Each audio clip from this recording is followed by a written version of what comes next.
Brief history of the Harvey house. Well, this is Barstow's fourth Harvey house. The last one before this one burnt down in 1908. So this magnificent building replaced that one in 1911. And a kind of fun thing we talk about is so it wouldn't burn down again, there's very little wood here. It's all brick, masonry structure, concrete, so that's not going to happen again. It opened with very little fanfare in February 22nd of 1911. No big ceremony, no big celebration. We can't find invitations or anything, just opened.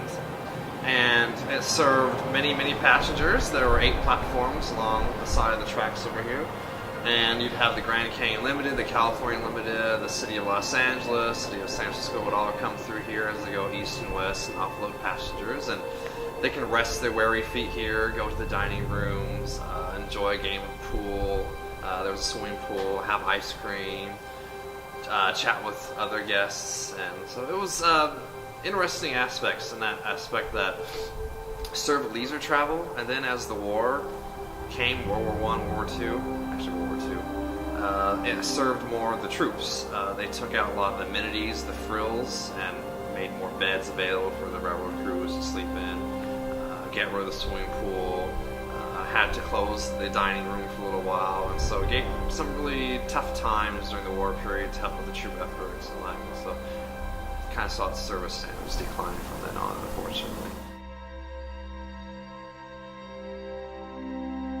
I'd say the main things is what still exists that's original. The flooring was terrazzo floor. It was poured on site. It's about 3 feet thick from the basement up.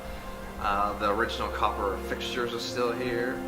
We have the original staircase, the original woodwork, little hints here and there of pieces of memorabilia that we see people bring in, showing this is the silverware that was used here. We have some items of those. But I think the key distinguishing feature that separates this one from the rest is its look. It's somewhat more dramatic being here. A lot of the ones back in the Southwest have like an adobe Native American style. They're very beautiful, but this one seems to be a little more interesting in its architectural aspects. And the fact that it was built towards later in the system. It was built 10 years after Fred Harvey passed away, while some of the other ones were built beforehand. So,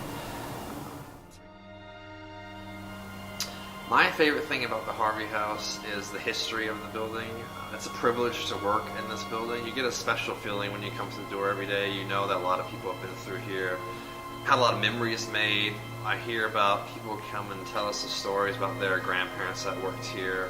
And so that's a definite emotional connection to a building, which sounds strange, especially an old building, but that's seeing so many people live their lives, they met their husbands and wives, their grandfather worked here, and so you get more of the family aspect and the human aspect, and that's a very special program.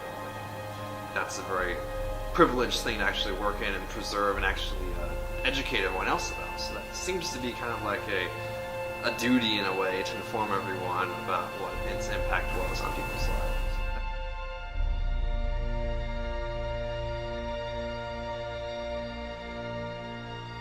Definitely, unique would be the big windows. We get a lot of comments how nice the huge windows look.